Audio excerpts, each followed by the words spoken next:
My wife wanted an open relationship, but she regretted it when her sister became interested in me. I've been married to my wife, a 33-year-old woman, for almost 8 years. We've been together for 10 and have 2 amazing daughters, aged 7 and 5.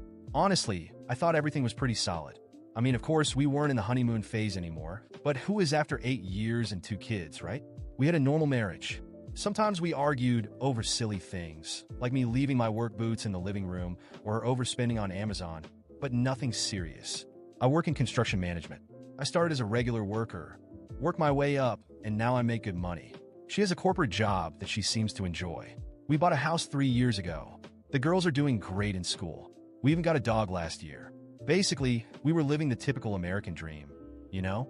But looking back, I realized I should have noticed a few things. She had been different lately. Lighter, happier, suddenly more engaged with work. Before, she would just vent about her job like any other person, complaining about pointless meetings and annoying coworkers, the usual stuff. But lately, she talked about work as if it was exciting. And then, there was Fernando, her boss. At first, he was just a name that popped up occasionally in her stories. Fernando told the funniest joke in today's meeting, or Fernando's idea totally saved the project. Normal things. But then it started changing. She began mentioning him in small, casual ways that didn't seem like a big deal at the time, but now stand out like a neon sign. Like that one time we were talking about leadership styles, and she said, "You should hear Fernando's take on leadership. It's really inspiring." Or when I joked about corporate buzzwords, and she immediately responded, "Fernando says those words make a difference in building team cohesion." And it sounded like she actually believed it. I remember joking, "Sounds like Fernando is your work husband." She froze for half a second, then forced a laugh and said, "Oh, stop it. He's just a great mentor." Okay, weird, but I let it go. I was on the couch in the middle of a YouTube video on how to fix the garage door when she walked into the living room. She had that look, like she'd been holding something in for a while and had finally gathered the courage to say it. "Everything okay? The girls? Your parents?" I asked, still half distracted, thinking it was just some random update. Yes. Everything's fine," she replied, shifting uncomfortably as if she couldn't stand still. "It's just that I need to talk to you about something that got my attention." I paused the video and looked at her. "Okay, what is it?" She sighed. "I think we should, maybe try living separately but together. You know, stay married but live in different places, sharing custody of the girls. Some people do that." I just stared at her, waiting for her to laugh or say she was joking. But she didn't. I even paused my repair tutorial because I thought I was hallucinating from the cleaning products I had used earlier. For context, everything seemed normal. That morning, we had breakfast together. I helped get the girls ready for school. Goodbye kisses, normal routine. No fights, no tension, nothing. So this came out of nowhere. I asked her more about this open relationship idea and where she got it from. Turns out, she'd been spending a lot of time with her sister, Amanda. Amanda was this self-proclaimed expert in modern relationships who had already been divorced 4 times. Yes, you read that right. And somehow, that made her think she was qualified to give marriage advice. Like, wouldn't that make her more of an expert in failing at marriage? I try to stay calm, and honestly, I'm proud of myself for that. I took a deep breath, put my phone down, and tried to have an adult conversation about it. I asked what made her think of this, if I had done something wrong, if there were issues I hadn't noticed. You know, trying to be that mature husband who communicates and all. But, guys, her response was insane. She just sat there like she was talking about switching internet providers or something. She said she needed space and time for personal growth. She started throwing out a bunch of buzzwords that sounded straight out of a self-help book, one that Amanda probably gave her. She kept talking about how open relationships were the future of marriage and how so many European couples were doing it. Because apparently what works in Sweden should work in suburban Ohio. The part that really got me was when she had the audacity to say that we could always move back in together if it didn't work out. Like this was a trial period, a new Netflix reality show we could cancel if we didn't like it. Like this wasn't our marriage, our family. The whole time she was talking, all I could think about was the girls. Like, how do you explain to a 7-year-old that mommy and daddy are still married but don't want to live together? Make that make sense. That night, I couldn't sleep. My mind wouldn't stop racing. I was never the kind of guy who even considered this kind of thing. Even when the topic of open relationships came up in conversations, usually as a joke, she always dismissed the idea. She said it was too much for her. She always rolled her eyes when she heard about couples trying these modern things. So, what changed? Was I not giving her what she wanted? Did I miss something? I kept replaying the past few months, trying to pinpoint the moment things shifted. But I was sure she had been happy. She had been lighter, more energetic lately. And if I had to mark when this all started, it was when she got closer to her sister, Amanda. Since then, it was like I had been living with a completely different version of Bianca. I stood there, looking at her like she was a stranger, as if the woman I had spent 10 years with, the one I had built a family with, was no longer the same person now standing in front of me, saying these things. Are you serious? My voice came out calmer than I expected, but inside, I was boiling. She crossed her arms and took a deep breath, like she was preparing to give me a lecture on maturity and modern relationships. Yes, I am. I've thought a lot about this, and I truly believe it's the best for us. The best for us? How exactly is this the best for us? Did you just wake up today and decide you don't want to be married anymore? It wasn't out of nowhere. I've been thinking about this for months. She answered, irritated, as if I were an idiot for not realizing it sooner. I ran a hand over my face, trying to process what was happening. So, while I thought everything was fine, you were secretly planning to slowly get rid of me? It's not like that. I still want us to be a family, just in a different way. There's no need to be dramatic. I let out a bitter laugh. Dramatic? Bianca, you're asking me to leave my own home, to accept only seeing my daughters when it's convenient for you, and you expect me to act like this is normal? She sighed impatiently. Raphael, please don't make this harder than it has to be. I'm trying to be reasonable. My blood went cold. Reasonable? Asking me to accept something I never wanted? There's nothing reasonable about this. She looked at me like she was tired of arguing. Look, Raphael, I wanted this to be a peaceful agreement. But if you make things difficult, I can handle it another way. I took a step forward, crossing my arms. What other way? She held my gaze, her expression serious. If you don't agree, I can file for full custody of the girls. My heart stopped for a second. What? You heard me. If I want to, I can argue that it's better for them to stay with me. You work too much, you're barely home. I could easily get sole custody. I let out a bitter laugh. You wouldn't do that. Try me. She was serious. I could see it in her eyes. The woman I loved, the mother of my children, was willing to push me out of their lives just to get what she wanted. I swallowed hard, trying to stay calm. This is about Fernando, isn't it? She blinked a few times like I caught her off guard. What? Ever since you got close to him, you've changed. You became distant, colder toward me. Do you want an open relationship? Or do you already have someone in mind? She crossed her arms even tighter. That's none of your business. I let out a disbelieving laugh, shaking my head. None of my business? You're tearing our family apart, ending our marriage, and threatening to take my daughters from me. And I can't even ask if there's another man involved? You're being paranoid. She rolled her eyes. No, I'm not. Are you seeing him? She sighed and looked away. I don't have to answer that. That was enough. I already knew the answer. I clenched my fists, trying to hold back my anger. So that's it? You want to make a fool out of me, and you don't even have the decency to tell me the truth? Raphael, this is already decided. Either you accept it, or we settle this in court. She was cornering me. I could fight, but I knew she would do everything she could to keep me away from the girls. I couldn't take that risk. I swallowed my frustration. Fine. My voice came out weaker than I wanted. I accept. She relaxed, like she had just won a battle. This will be for the best.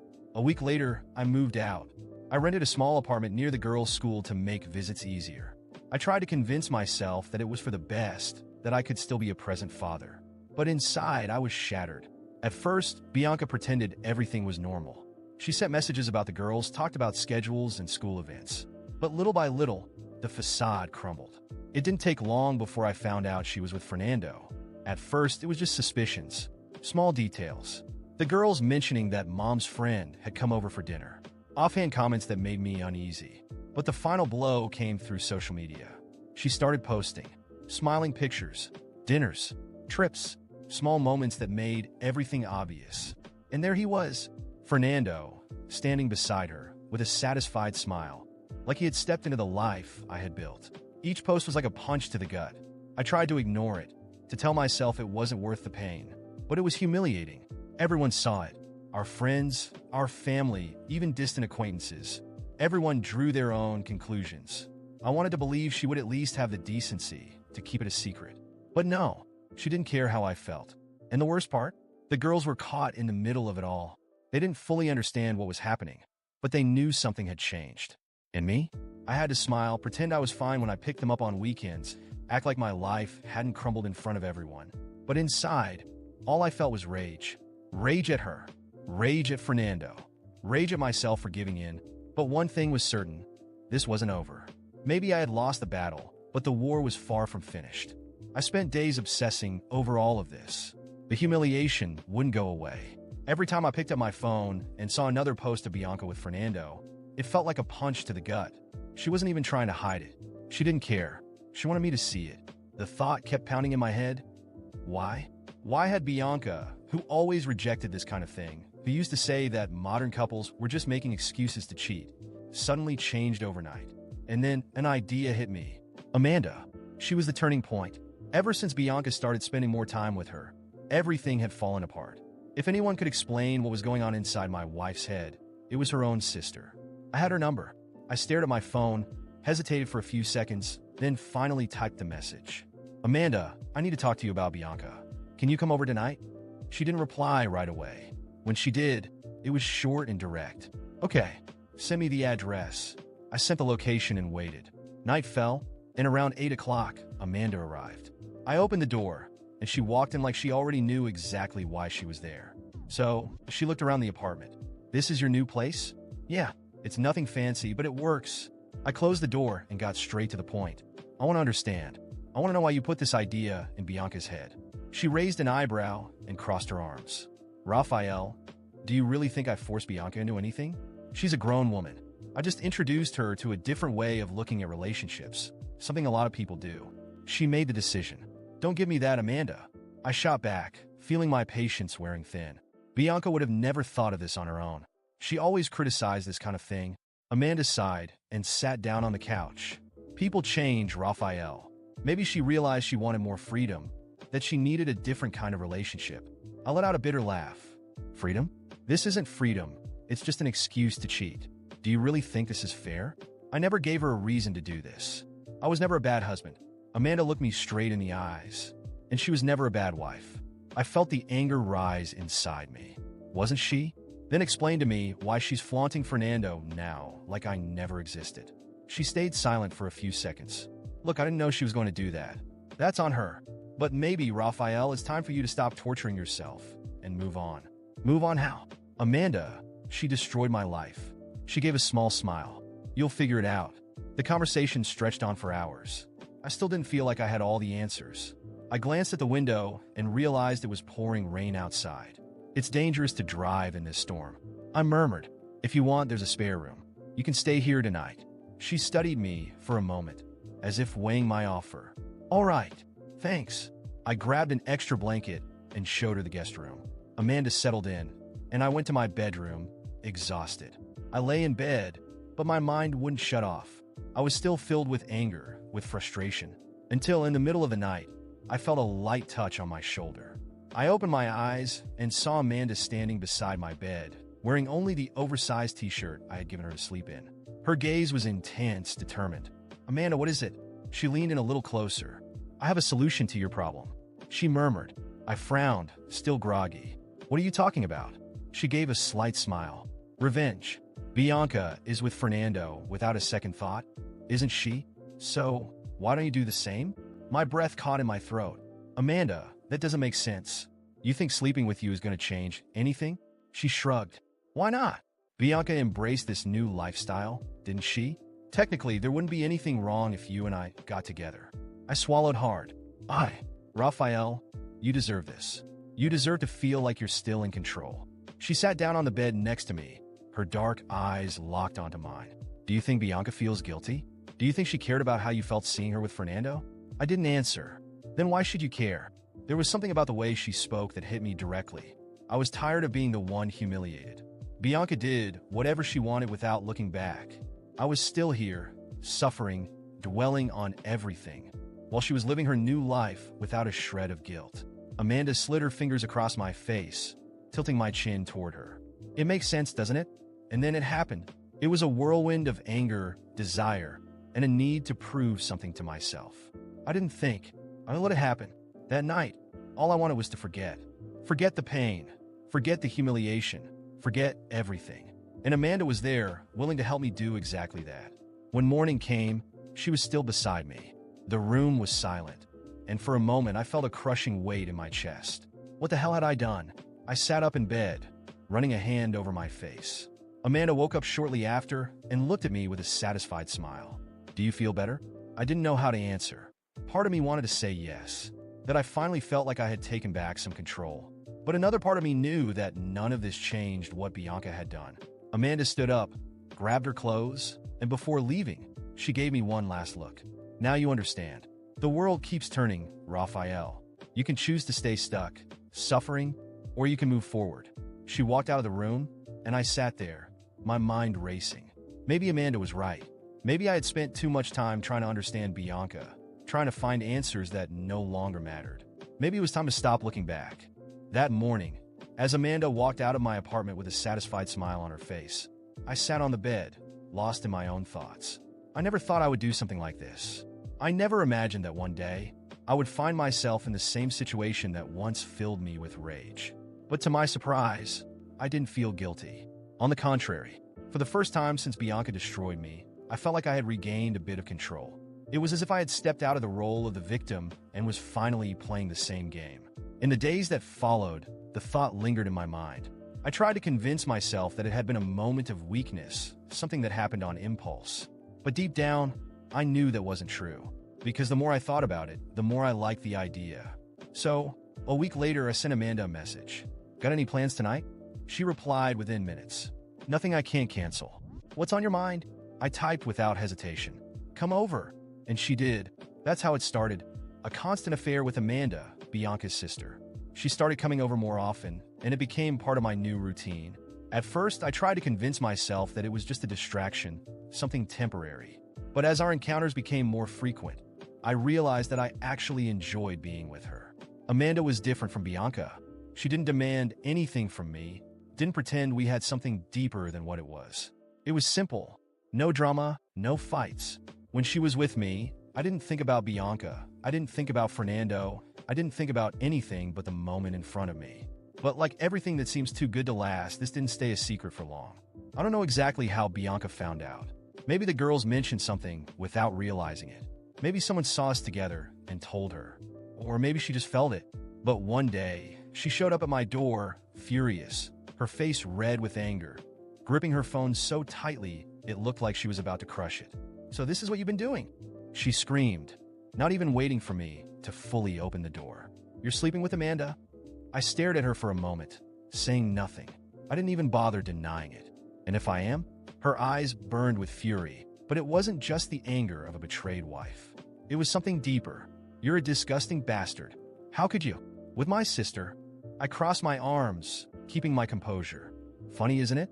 When you were sleeping with Fernando, it was a new lifestyle. But now that I'm enjoying it, it's suddenly a problem?" Her eyes widened in shock. "This is completely different, is it? Because as far as I remember, you were the one who wanted this kind of modernity. I'm just playing by the rules you set." She ran her hands through her hair, visibly shaken. "This can't continue. This has to stop. We can't keep up this madness." I let out a sarcastic laugh. "You only want to stop now because you lost control of the situation. When you fell for your boss, everything was fine. But when I do the same with someone you know, now it's unacceptable." "She's not just someone I know," she screamed. "She's my sister, Raphael. My own sister. Don't you have any decency?" "Oh, so now family ties matter to you?" I shook my head, laughing. "Because as far as I remember, you didn't hesitate for a second before tearing our family apart. So tell me, why the hell should I care now?" She looked at me as if she was about to explode, her eyes burning with anger and frustration. This was a mistake. Everything was a mistake. We should have never done any of this. I crossed my arms. "And what do you suggest?" She took a deep breath, trying to regain control of herself. "Let's stop fighting. Let's be a family again. I know I messed up. I know I did everything wrong. But I want to fix it. I want to come home." I stood there in silence, analyzing her words. I should have said no. I should have sent her to hell, made her pay for everything she put me through. But at the same time, I thought about the girls. I thought about the life we once had. I thought about how, despite all the rage I felt, part of me still wanted that back. I let out a long sigh. "Fine, let's try." And just like that, we moved back in together. Today, Bianca is a different person. More dedicated, more present. She works hard to make up for the damage she caused, to be the wife I always wanted. Now, she treats me as a priority. Now, she seems to understand what she almost lost. But if you think everything went back to normal, you're wrong. Amanda was never discarded. She's still in my life. She still comes to see me. The only difference is that now, Bianca has no idea. And you know what's worse? I don't care. I don't feel guilty. I don't feel like a cheater. Because I learned from Bianca that, in this game, the one who stays too loyal loses. I just want to be happy. And now I am.